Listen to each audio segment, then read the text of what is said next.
ሰላም ጤና ይስጥልን የተወደዳችሁ ተመልካቾቻችን ከከፋ ቴሌቪዥን ለሳቱ ያዘጋጀናቸውን ዜናዎች ይዘን ቀርበናል። ከዜናዎቹ ጋር ብሩክታይት ብርሃኔ አብራችሁን ቆዩ።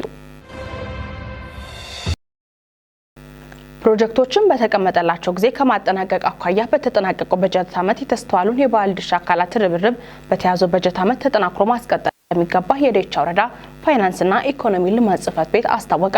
በ2018 በጀት ዓመትም በወረዳው 12 የተለያዩ ካፒታል ፕሮጀክቶችን ለማከናወን ከ33 ሚሊዮን ብር በላይ በጀት መመደቡም ተገልጿል። ምህረት ማሙ ተጨማሪ አላት።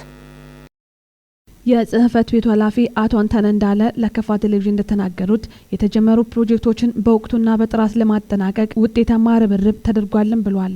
በ16.5 ሚሊዮን ብር የተገነባው የህዝብ መሰብሰቢያ አዳራሽንም ላብነትም ጠቅሰዋል።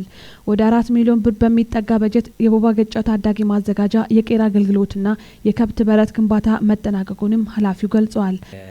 ህዝብ መሰብሰቢያ አዳራሽ 16.5 ሚሊዮን የሚጠጋ በአጭር ጊዜ ጥራቱን በጠበቀ ውል በመግባት ክትትል በማድረግ ግንባታው የተጠናቀቀና ርክብክብ ፈጽመናል።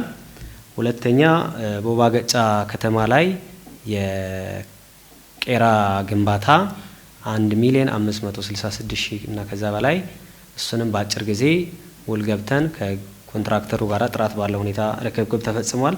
ሌላው በተጨማሪ ቦባ ገጫ ላይ አሁንም የበረት ከተማ ገበያ ሜዳ ላይ የበረት ግንባታ 2,416,843 ብር የሚጠጋ እሱም ግንባታው ተጠናቆ ርክብክብ ተፈጽሟል። በተጨማሪ ቀሺ ከተማ ላይ የበረት ቄራ ግንባታ በረት ሳይሆን ቄራ ግንባታ 689,000 በሚጠጋ ገንዘብ እሱንም ግንባታ እንትን ብለን በተጨማሪ እዚህ አስተዳደር ህንጻ ላይ እንደምታዩት የዘበኛ ቤት ጨርሰን ርክክብ ፈጽመናል። በአጠቃላይ እነዚህ በመደበኛ በጀት ከ21 ሚሊዮን ብር በላይ 21 ሚሊዮን 517,825 ብር ከ71 ሳንቲም በመደበኛ በጀት አጠቃላይ በወረዳው በጀት ሰርተን ርክክብ ፈጽመናል።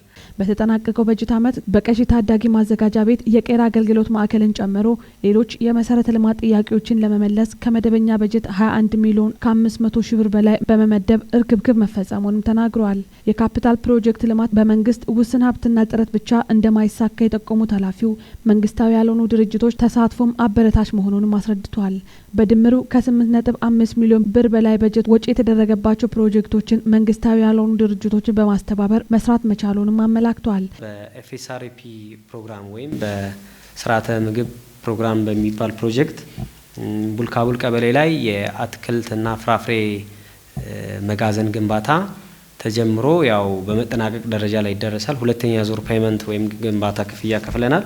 እሱም 1 ሚሊዮን 713,788 ብር ክፍያ የፈጸምነው ነው። በተጨማሪ መለስተኛ መስኖ ግንባታ ቦርዳችን ላይ ተሰርቷል።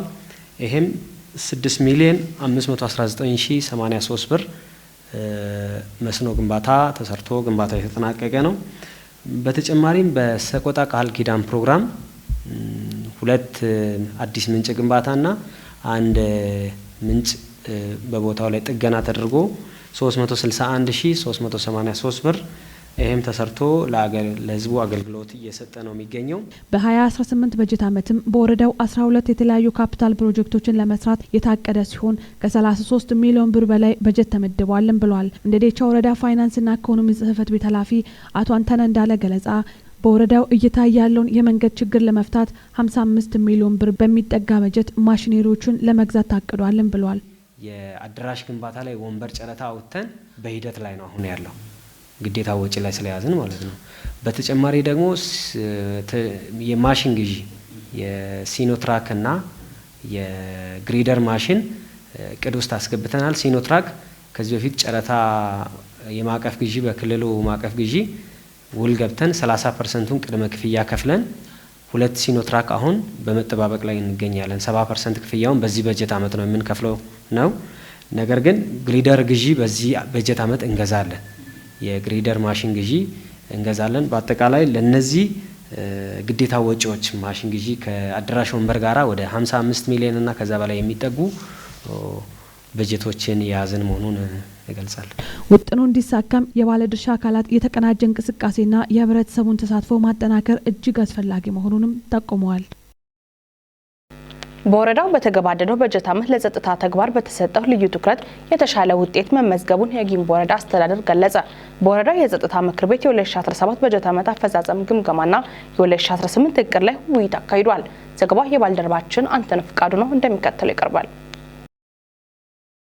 በውይይት መድረኩ የተገኙት የካፋ ዞን ሰላም ጸጥታና ሚሊሻ መምሪያ ኃላፊ አቶ አብርሃም አባተ ዞኑ ከሚታወቅባቸው አንዱ የአካባቢ ሰላም መሆኑን ተናግረው ለዚህም ህዝቡና የጸጥታ አካሉ ትልቁን ድርሻ መወጣታቸውን አብራርተዋል። ይህንን ሰላም የማስቀጠልና ልማትን የማረጋገጥ ጉዳይ በጸጥታ አካሉ ላይ ብቻ የሚታው ባለመሆኑ ህዝቡ በተለመደው መንገድ ትብብሩን እንዲያጠናክርም አሳስበዋል። የጊምቦ ወረዳ ዋና አስተዳዳሪ አቶ ትብብሩ አሰፋ ወረዳው ህዝቦች ተከባብረው የሚኖሩበት መሆኑን ተናግረዋል። በወረዳው ለሰላምና ጸጥታ ስራ በተሰጠው ልዩ ትኩረት አበረታች ውጤቶች መዝገባቸውንም አብራርተዋል።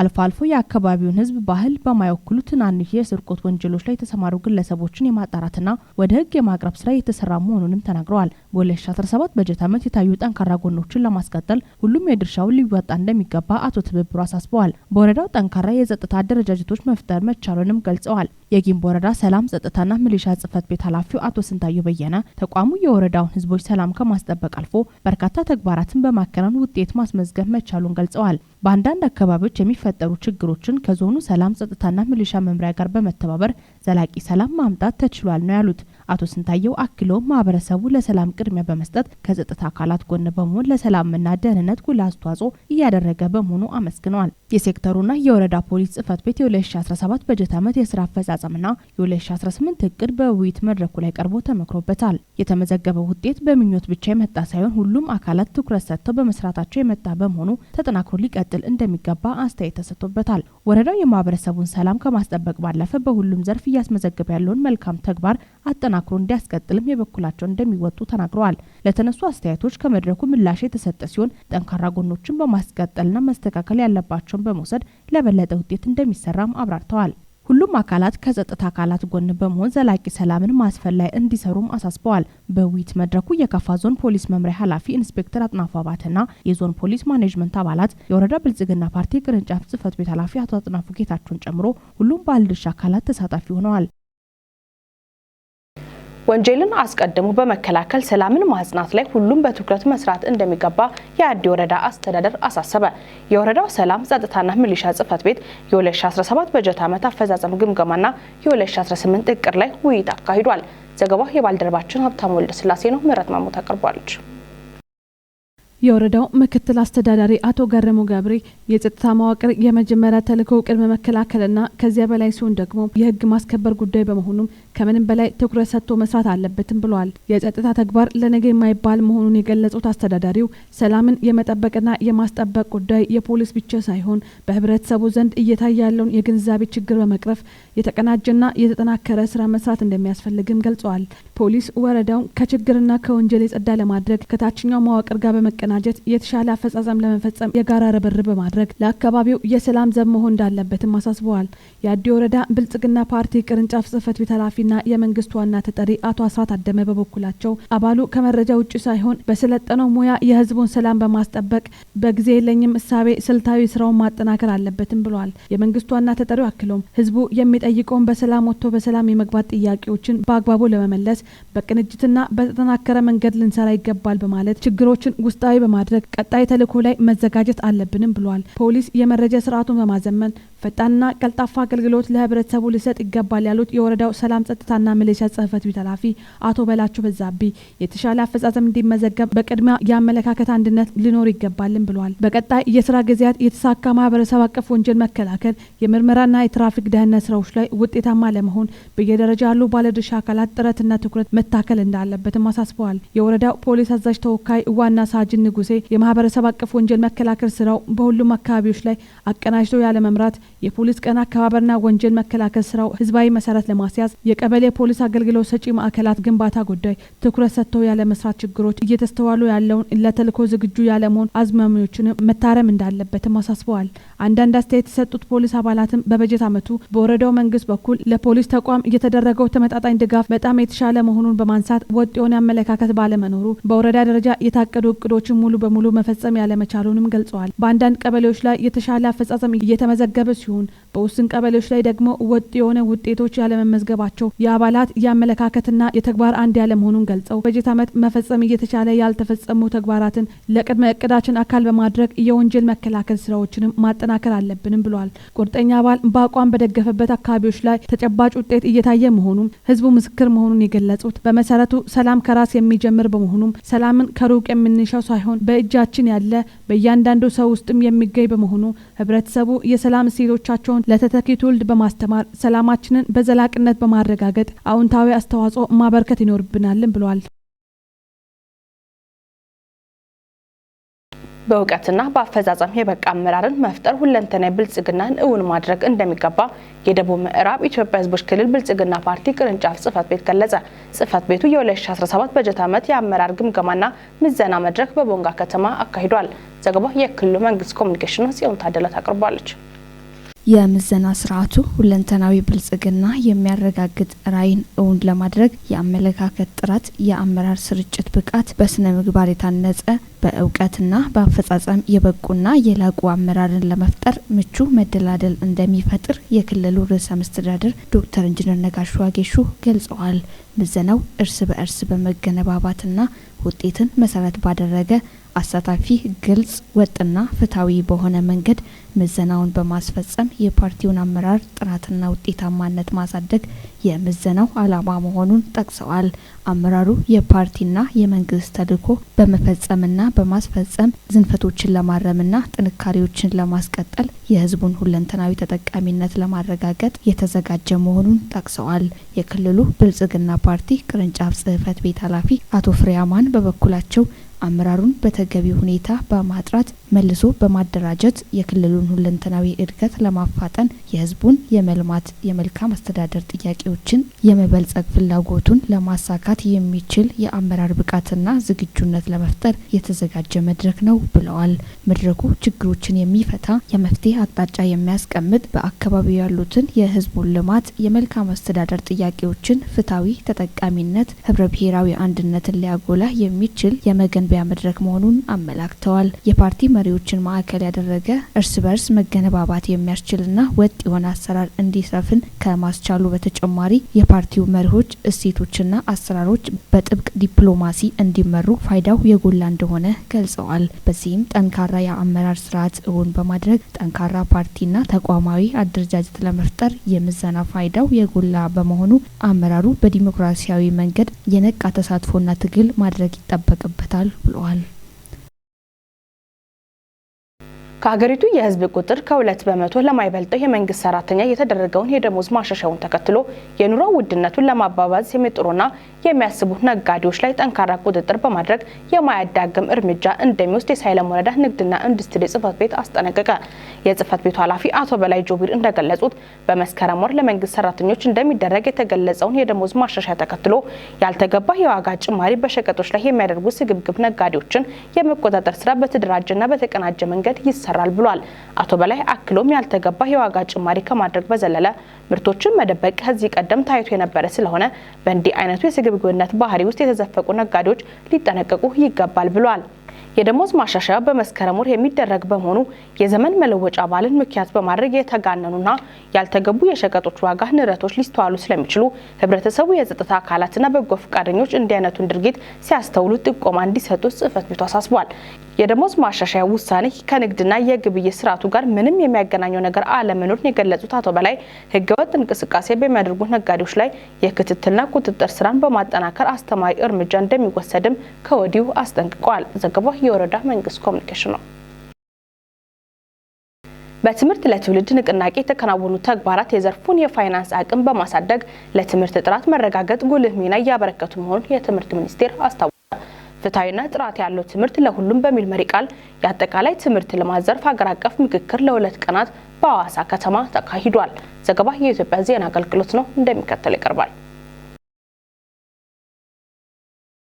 የትምህርት ሚኒስትሩ ፕሮፌሰር ብርሃኑ ነጋ እንደገለጹት እንደ ሀገር ያጋጠሙን የትምህርት ስብራት ለመጠገን የሚያስችሉ አዳዲስ ሪፎርሞች ተቀርጸው ተግባራዊ እየተደረጉ ነው ብለዋል። ባለፉት 2 ዓመታት በትምህርት ለትውልድ ንቅናቄ የተከናወኑ ተግባራት የዘርፉን የፋይናንስ አቅም በማሳደግ ለትምህርት ጥራት መረጋገጥ ጉልህ ሚና እያበረከቱ መሆኑን ገልጸዋል። በዚህም የቅድመ መደበኛ ትምህርት ቤቶችን ግንባታ ጨምሮ የትምህርት ቤቶችን ደረጃ የማሻሻልና የመምህራን አቅም የማሳደግ ስራ በትኩረት ተከናውኗልም ብለዋል። በቀጣዮቹ ዓመታትም የተጀመረውን የንቅናቄ ስራ በማጠናከር ህብረተሰቡን የጉዳዩ ባለቤት ማድረግና የፋይናንስ አቅምን በማሳደግ ለውጡን ለማስቀጠል በቅንጅት እንደሚሰራ አመላክተዋል። የትምህርት መረጃ አያያዝ ስርዓቱን በቴክኖሎጂ ማገዝ የቀጣይ የትኩረት አቅጣጫ እንደሚሆን አመላክተዋል። ተማሪዎችን በማሳለፍ ምጣኔ ዝቅተኛ አፈጻጸም ላስመዘገቡ 700 ያህል ትምህርት ቤቶች ጥናትን መሰረት ያደረገ ድጋፍ እንደሚደረግ ተናግረዋል። በትምህርት ቤቶች የተጀመረው የምገባ ፕሮግራም አበረታች መሆኑን የጠቀሱት ሚኒስትሩ ፕሮግራሙ ፍትሐዊ ትምህርት ለሁሉም ለማድረስ የተያዘው ግብ የሚሳካበት መሆኑን ገልጸዋል። የትምህርት ሚኒስትር ዴኤታ ወይዘሮ አየለች ሼቴ በበኩላቸው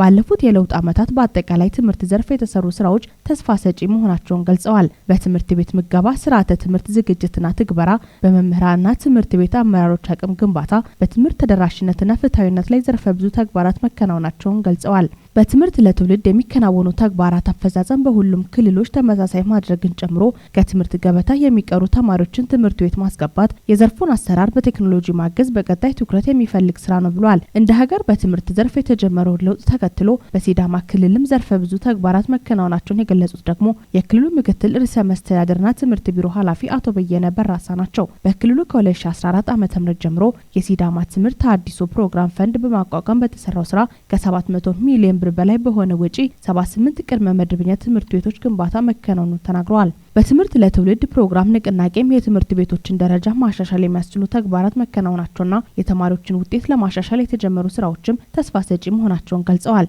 በመድረኩ የክልሎች የ2017 አፈጻጸም፣ የቀጣይ ዓመት እቅድና አዳዲስ ደንቦች ላይ ውይይት የተደረገ ሲሆን የአጠቃላይ ትምህርት መረጃ ስርዓት ማስተዋወቅና በአዳዲስ ደንቦች ላይም ውይይት ተደርጓል። በአንዳንድ የሀገሪቱ አካባቢዎች ቅጽበታዊ ጎርፍ ሊያስከትል የሚችል ከባድ መጠን ያለው ዝናብ እንደሚኖር የኢትዮጵያ ሜትሮሎጂ ኢንስቲትዩት ገለጸ። ኢንስቲትዩቱ በሚቀጥሉት 11 ቀናት በመካከለኛው፣ በደቡብ ምዕራብ፣ በምዕራብና ሰሜን ምስራቅ የሀገሪቱ አካባቢዎች ቅጽበታዊ ጎርፍ ሊያስከትል የሚችል ከባድ መጠን ያለው ዝናብ ይኖራል ብሏል።